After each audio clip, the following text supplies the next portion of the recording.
Welcome to the Elite Advisor Podcast. I'm Sten Morgan. Today we're going to hang out with Matt.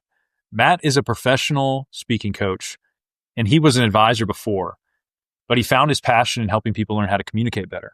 So now he specializes in helping financial advisors communicate better to grow their business, grow their confidence. I'm a huge fan of this topic. This is one main area of resistance we help advisors with is, are you a great communicator? So we're going to dive in with Matt. Looking forward to hanging out with Matt soon. We're actually going to partner with Matt to do a live speaking event. So if you need to level up in this area, come hang out with me and Matt. Well, let's dive into some practical skills on how you can level up your communication. Matt, welcome to the podcast, my friend. We met recently, but we definitely have a common story and passion for what communication can do for our business as an advisor. So thank you for being here, and I'm excited for everybody to hear your story. I'm very much excited to be here too. This is going to be a lot of fun. Well, if you'd start by giving us the background, I've heard your story, but for everybody listening, you were a financial advisor. You had success as a financial advisor, but something at some point hit you and put you on a different path. Yeah. So I'll walk you through it a little bit. When I was 21 years old, I was sitting in my college dorm room trying to figure out what my career was going to be. I was majoring in finance. I knew I liked people. And I looked at the word financial advisor and I was like, I think that brings the two together. And I just so happened, it was almost days after I had this thought that there were Merrill Lynch on-campus interviews.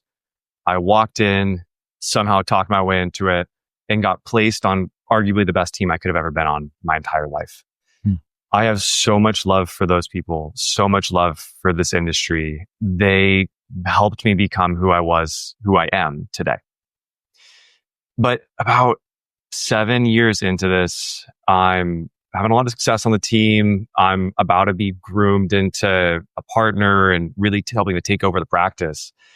And I find this push and this pull. I'd gotten my CFP. I put my nose down, learned everything that I possibly could. I learned every ounce about investing I thought I needed to.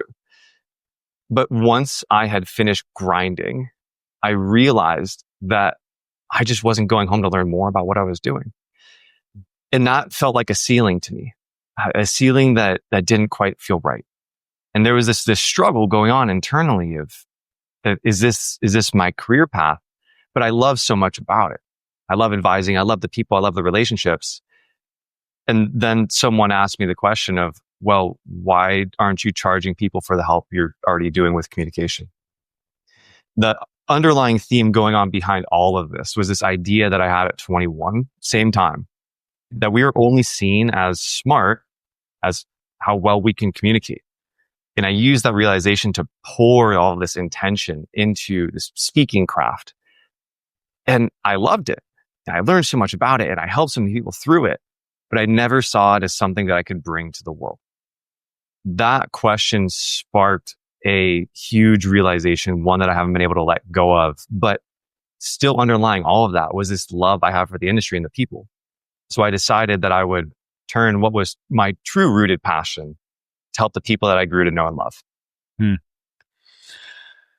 As I hear you unpack that, it brought up in me like some frustration I used to have in the business when I was young, not a great communicator. And I felt like I lean into like the knowledge side of our business and I would observe advisors that I was like, they don't know what they're doing, but people want to be around them. Like they're inspiring people, they're getting prospects. Like, and I would call them like, the charismatic rainmakers. And there was something in me that was like, man, I wish I had that because that's not natural for me. And so for everybody listening, I speak on stages now. I do a lot of things around communication, not because that's something I was born into or that I even enjoyed for most of my life until I hit a point where I was like, I don't think I can run from this. Like, I feel like this has to almost be not just a side skill that I develop as necessary, but almost elevates itself above. If I'm the most technically sound advisor with all the best ideas, but nobody cares to listen to me, what have I accomplished? What if I'm a pretty knowledgeable advisor that's an amazing communicator, and then I also know that I can go get the facts from people that are really smart and don't want to communicate? And so for me, it was this realization of like, I thought I was going to be this type of advisor, But then from live feedback being in the business for a while, realizing like that could work, but I don't know if it's going to work as well as I want it to. Yeah. Yeah. And like I mentioned, like I hinted on in that story is, yeah, the realization I had at 21 wasn't that far off. Finance advice, but the two words, they're about equal in the statement, and the advice side of it though is really an even bigger part of it. Because at the end of the day, it goes for coaching, it goes for advising. The best coach isn't the best coach if they have no one to coach. The best advisor isn't the best advisor if they have no one listening to their advice. And what's underneath that is relationships. What's underneath relationships is communication. And I think what we'll end up speaking a little bit on, and definitely there's a lot of room to speak on, is the depth that word really means. It's not just having the technical knowledge, but it's how you transmit it. It's being clear across generations. It's how you show up in a way that's different for the next gen. It's different for the retiree in how you present yourself. There's so much nuance to communication, but ultimately it all comes back to this idea that advising is really relationships and helping people understand that you're on their team. Communication behind that. I've come to believe like communication, it's difficult to improve it at the rate I wanted to in a vacuum. Meaning, if I'm not welcoming feedback or watching myself, whether it's recording myself, asking peers, just meeting with clients, most clients are not brave enough to say like, hey, you made me feel uncomfortable, or this meeting wasn't that enjoyable. That while what I was doing was kind of working because it was kind of on par with everybody else. And I look back and I'm frustrated that on day one, this industry did not say, hey, by the way, you need to be an amazing communicator. Yeah. I don't even think that was ever brought up until I was like, wait, I'm scrambling out here to try to be successful. And I'm realizing there are plenty of people that need what I have. So if anybody's watching that you're like, Sen, maybe there's just not enough clients. It's like, that's not the case. Like the data is out there. Like a lot of people are unserved. And there are a lot of advisors making a lot of money, but there's also, 9 out of 10 that don't make it past 5 years. Like it's a bloodbath in our business for some reason. Yeah. And the epiphany for me was like, it's not that there's not enough people. It's not that the advice and the ideas don't exist that I can get to easily. It's for some reason I can't get my ideas to the people in a way where they're willing to take action as quick as I want them to. And I'm like, oh wait, that's communication skills. That's really what it comes down to. Yeah. Yeah. And having worked at Merrill, it was really interesting. So having been intern to associate to actually managing relationships, you gain a lot of perspective, and you also see a lot of people filter through. And I went the slow route intentionally because I had been the intern. I had seen people who had been successful going through their track.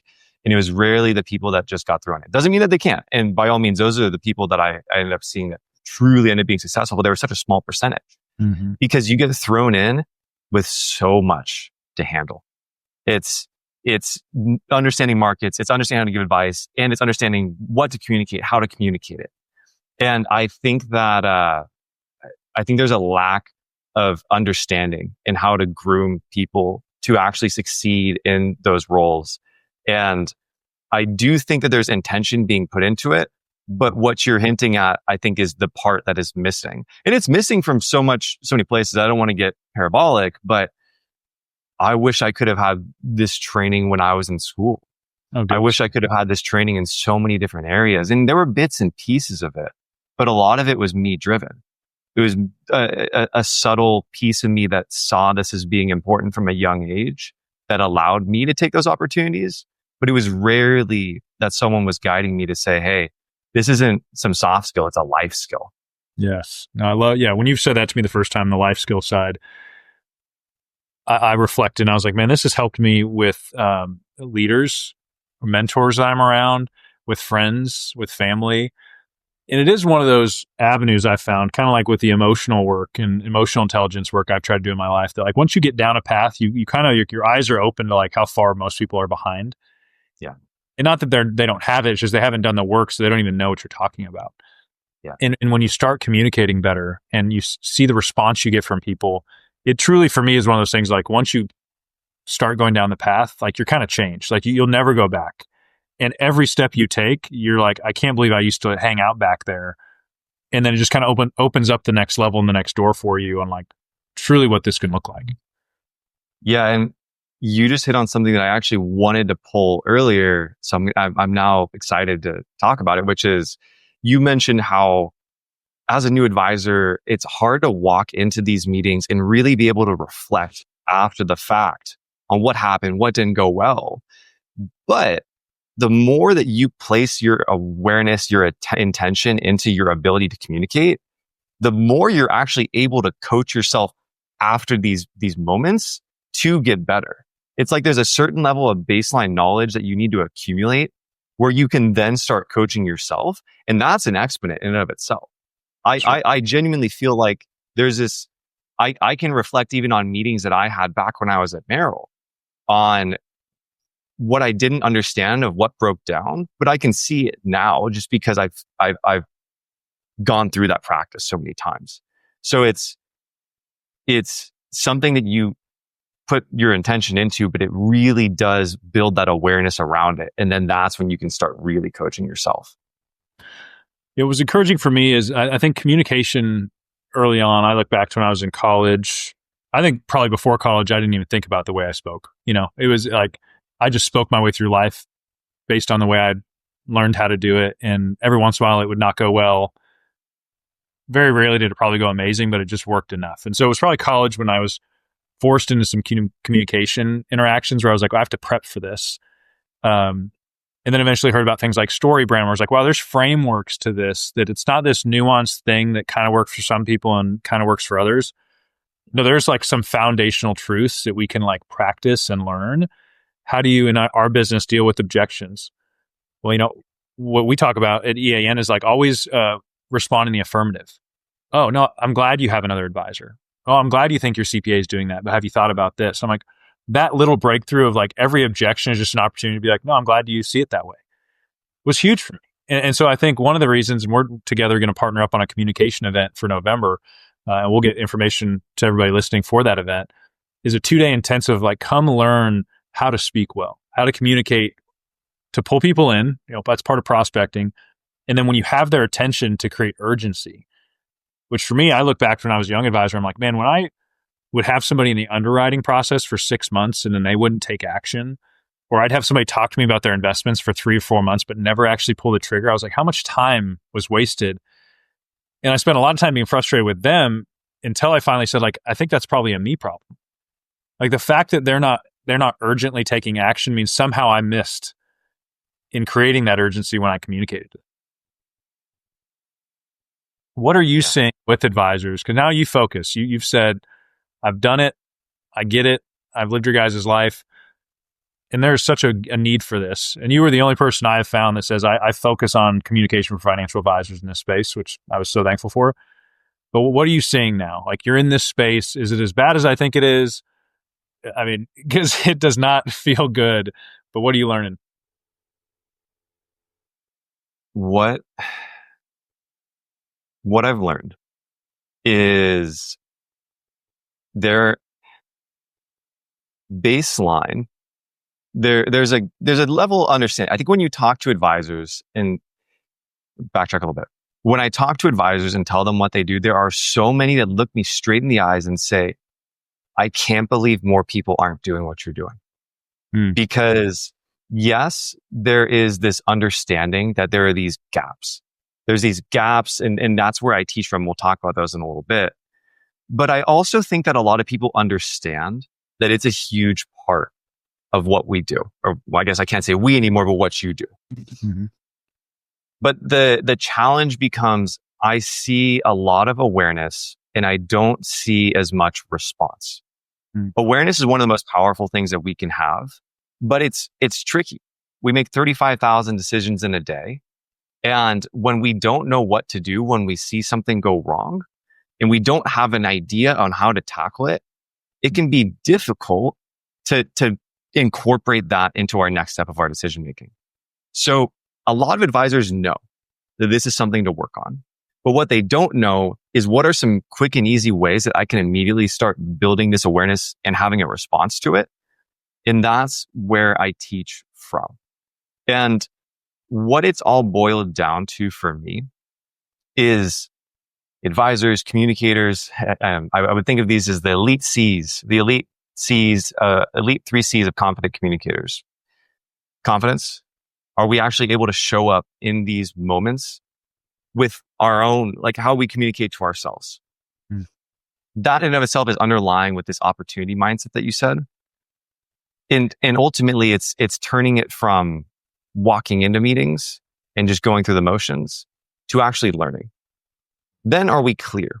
Probably the thing that I see happen the most, the challenge I saw most when I was in advising, and the one that people come to me the most on is how can I be clear in what I'm saying? And it's nuanced, because clarity isn't just having the perfect response.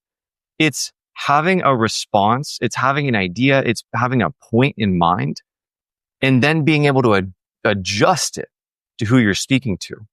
I hear so much in the advisory community about connecting with the next generation, but what I see is a lot of challenge in trying to communicate with them, not just with them, but to them, the channels and everything like that, like they're our 60-year-old retired client.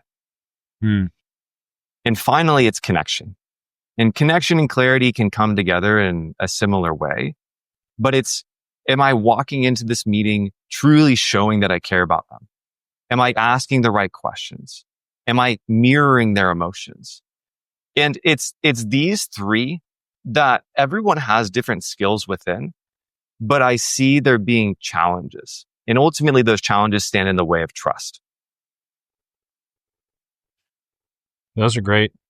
Yeah, I resonate with those for sure. I feel, and this is just part of my story, when you mentioned awareness, most successful people I know and the people I enjoy being around the most seem to be the most aware. And there's like an element of humility with that. When I hang out with advisors, most of us are competitive. I think by nature, a lot of us want to defend first, if we're questioned but man, I feel with the thousands of advisors I've interacted with, and if you're listening right now and you're trying to self-evaluate, like if I 1 to 10 myself on communication, 1 being I avoid it, I run from it, to 10, I'm a master on stage. And I bet if people say they're a 7, they're really a 3. And I think some of that is like you either don't understand the spectrum of communication skills, meaning like you think you're a 7, but you're really a 3 because you just don't realize what a 10 looks like.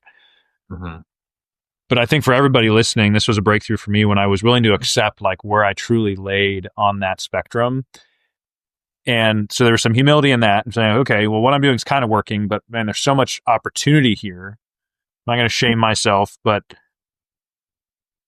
it has been the catalyst for most of my career success. I think my awareness of my inability to communicate came first. My awareness of the potential impact of leaning into this skill came much later. And I still to this day, I'm like, wow, it's helping me there. It's helping me there. It's helping me there. It helped me close a big financial plan this morning with somebody who was running a business, and she got really upset in the meeting. And to your point of connection and mirroring, I was just like, business sucks sometimes.